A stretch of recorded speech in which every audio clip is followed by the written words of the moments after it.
give you the treasures and riches stored in secret places. Magandang oras at magandang buhay sa lahat ng ating mga katiyats. Shoutout muna sa lahat ng ating mga katiyats sa buong kapuluan ng Pilipinas, Luzon, Visayas, Mindanao at sa ating mga katiyats in abroad. Kumusta kayong lahat dyan? Sana ay nasa mabuting kalagayan. Well, ang ating episode ngayon ay tungkol sa meaning nitong naiibang mga marker for small deposit or giveaway. Okay, maliban sa yung mga promo na binibigay natin, ay narito ang iba pang mga giveaway na nakuha sa ganitong, meron lang nakakuha sa mga ganitong sign. Kaya nga ito na record sa libro, sa sketch ng aking ama, ay narito ang mga compilation niya ng mga nakuhang giveaway or small deposit. Okay, dito tayo mag-umpisa sa bato na ito. Una sa lahat, ang mga bato na yan ay hindi yan nabubuhat ng tao. At hindi rin yan nagagalaw ng kahit malakas na baha, malakas na bagyo, malakas na lindol. Ibig sabihin, stable talaga ng mga bato yan. Malalaki at nakabaon sa lupa ang kalahati niyan. Hindi yan nabubuhat, kaya hindi yan nagagalaw. Ibig sabihin, kung ito yung lupa ay meron pa yung karugtong na nakabaon. Ang hapon, nanigurado sila na doon sila magmarka sa bato na hindi na bubuhat, hindi na transfer, hindi magalaw. Kaya kung nakakita kayo ng maliliit lang, hindi yan marker, kundi yan ay parang mga counter sign lang. Yung marker talaga for final pointer marker ay malalaki.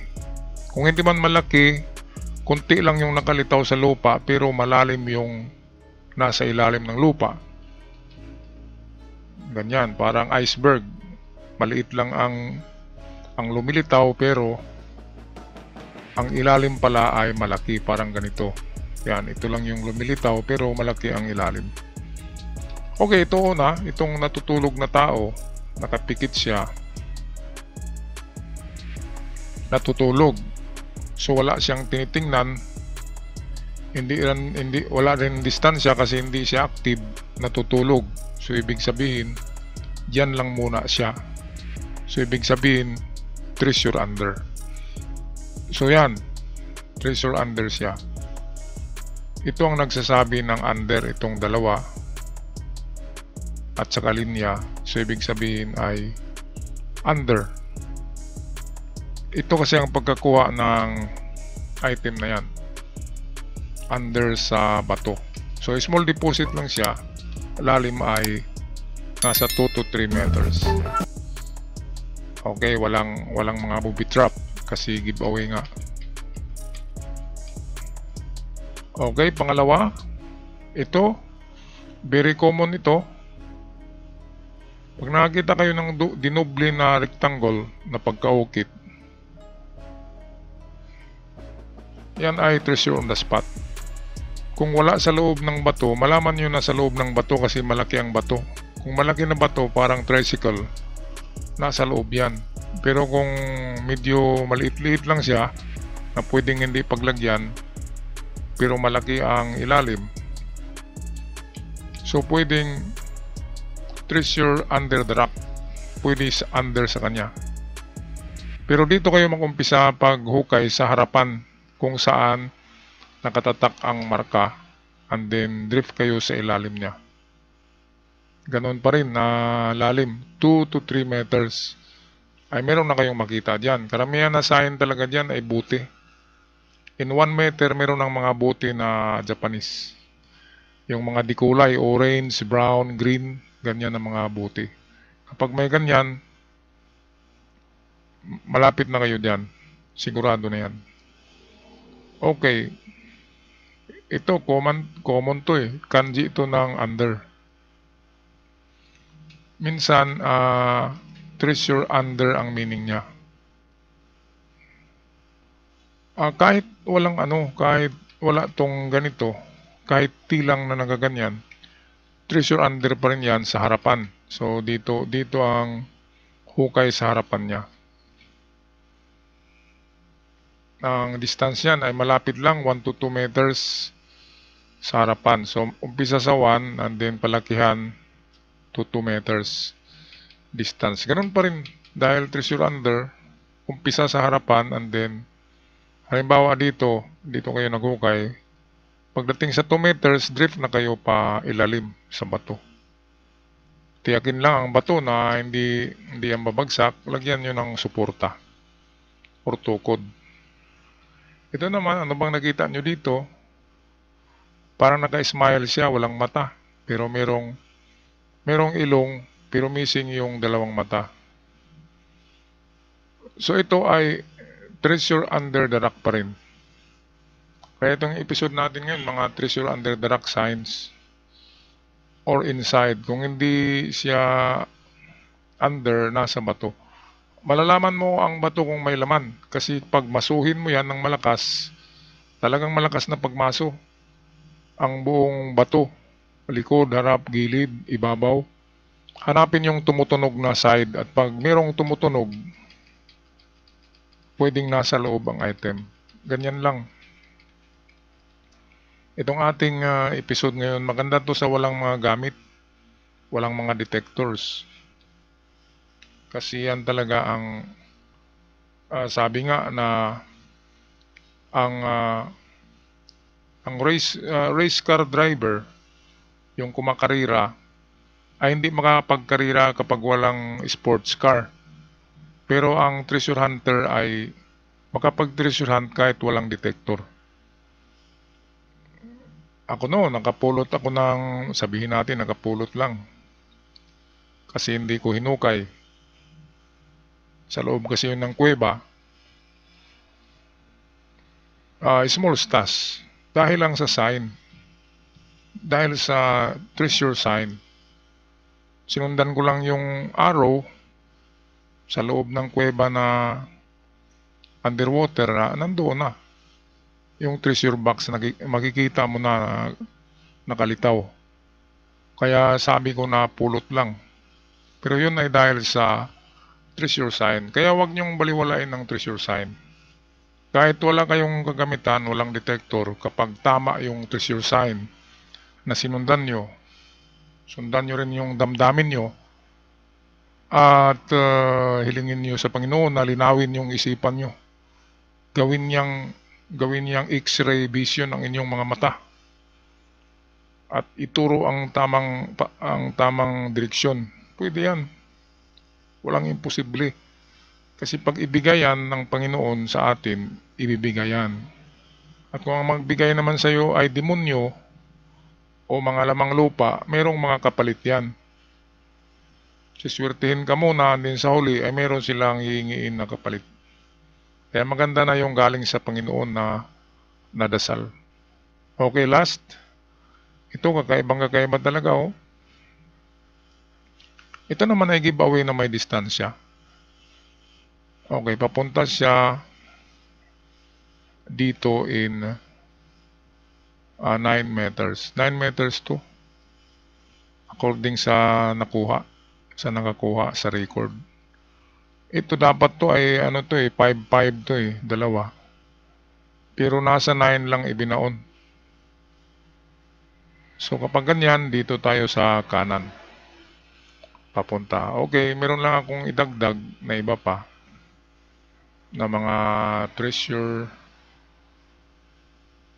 sign ng inside the rock or under the rock.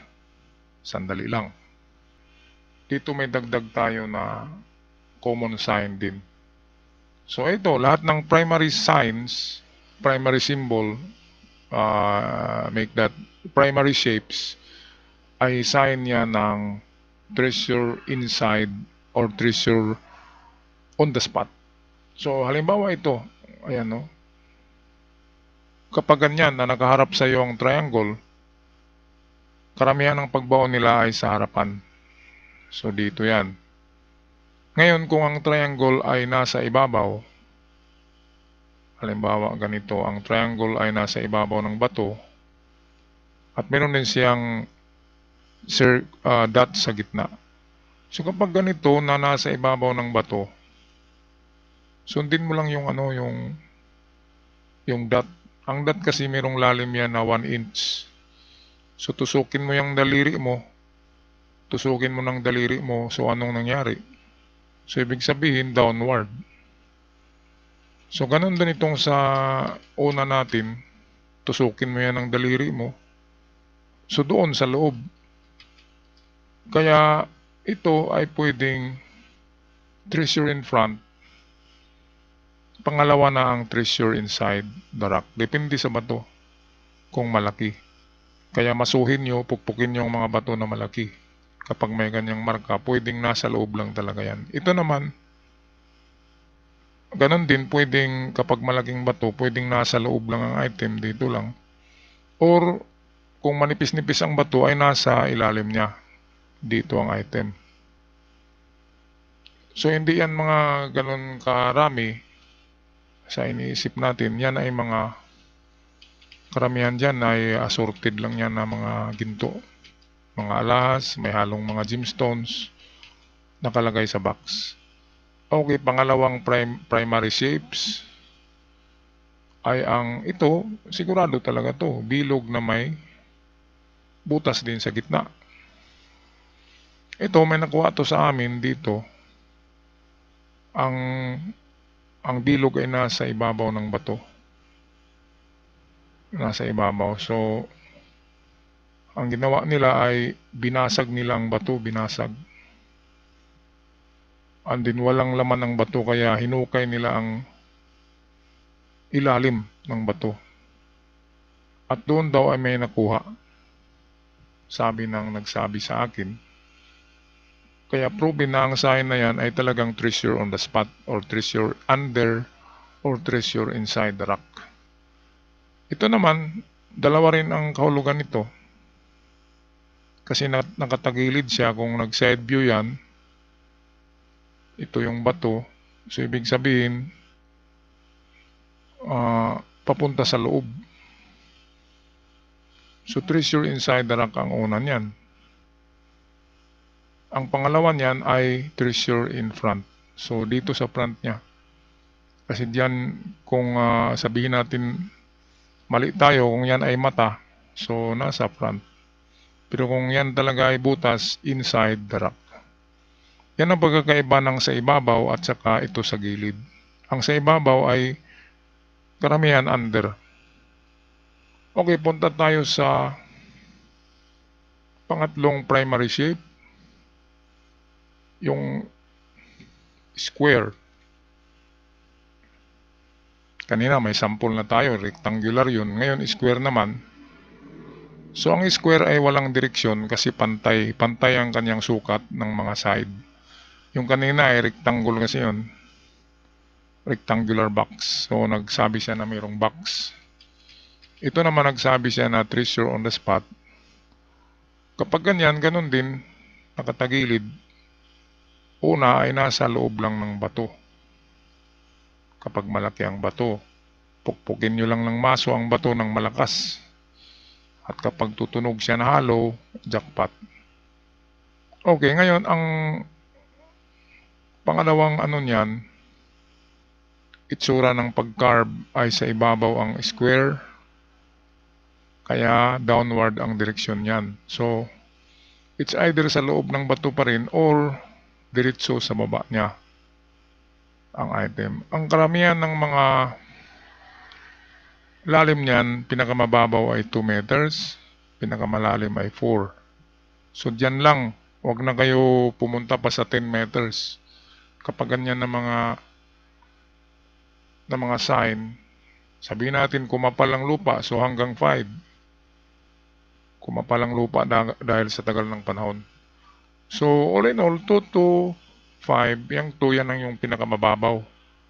Meron din kasing parte ng lupa na natatanggal yung ibabaw at bumababaw.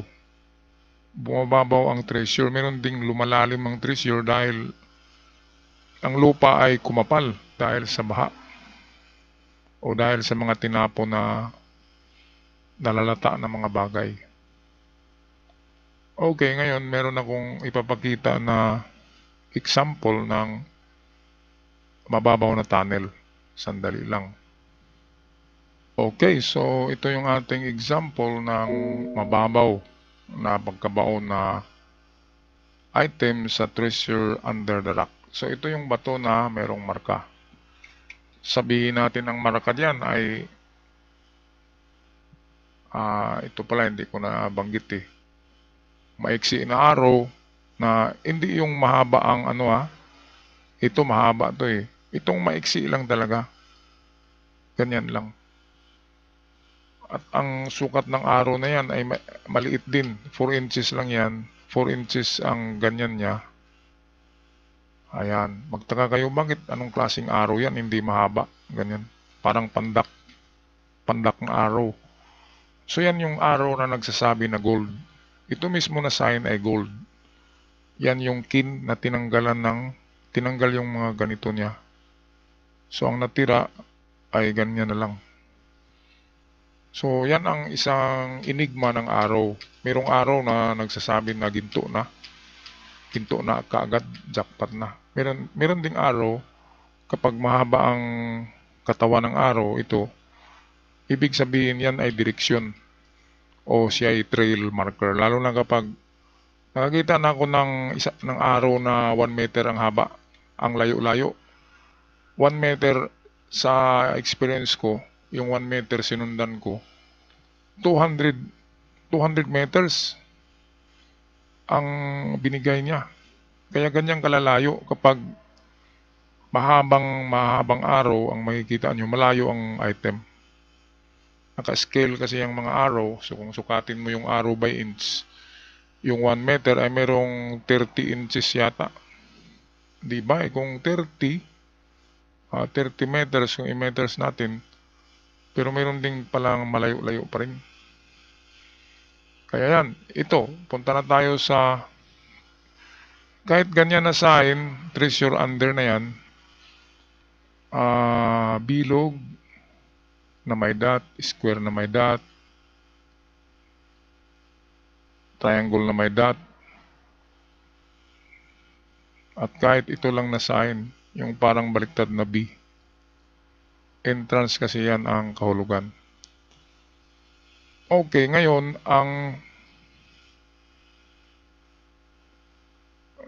so itong bato ay sabi ko na ay hindi yan nagagalaw. Medyo malaki talaga yan na bato. O kahit maliit lang tingnan basta nakabaon yung kalahati at siguradong hindi mabubuhat ng tao. Okay, marami kasi nagpadala sa akin ng picture na maliliit na bato, yung nabubuhat lang. Paano maging marker yung malipat-lipat? Makita yun ng isang lasing. Bubuhatin yun, ililipat sa isang lugar. Di maluloko ang mag-treasure hunt niyan. Kaya kung nabubuhat nyo, nagagalaw nyo, hindi yan final marker. At huwag nyo nang hukayin kasi nagagalaw eh. Hanapin yung medyo malaki-laking bato na may marka. So ito na. Ano bang makikita natin kapag maghukay tayo ng mga small deposit lang? So sabihin natin ito ay 4 meters deep na pagkabaon. Pero hindi naabot sa ganyan eh. Kapag individual soldiers gold, ang lalim ng paghukay nila ay kasing tangkad ng tao. So halimbawa, ganito katangkad ang hapon. So ganyan lang din kalalim ang kanyang kayang hukayin. Alangan naman na pupunta pa siya dito sa ilalim. Paano niya ilabas yung lupa? Diba? Nag-isa nga lang siya dyan. Kasi individual soldier. So paano niya itapon yung lupa sa ibabaw? Kung ganyang kalalim. So ibig sabihin, kasing taas ng tao ang lalim ng kanyang mahukay. So ako 5'10" ako eh. So malapit ako sa 2 meters. Nasa 180 centimeter ako. So 2 meters, yan na yung magandang ito na height. Magandang lalim para sa individual soldiers. Pero kapag giveaway, kasi marami ang naghukay ng giveaway, hindi lang yung isa. pwedeng 4, 6, kasi general treasure yung giveaway. So ito, dahil individual soldier, dito lang talaga yan sa 2 meters, pinakamalalim. Under sa kanya or front sa sign. So laging tandaan, ganyan lang ang pagbaon nila. Minsan binaliktad nila, instead na sa front, nasa likod. Okay, so tatlo pa rin ang paraan sa paghanap ng treasure on the spot. It's either inside the rock, under the rock, kasama na kasi ang in front. Kapag under, hukayin nyo talaga sa front para isang hukay lang.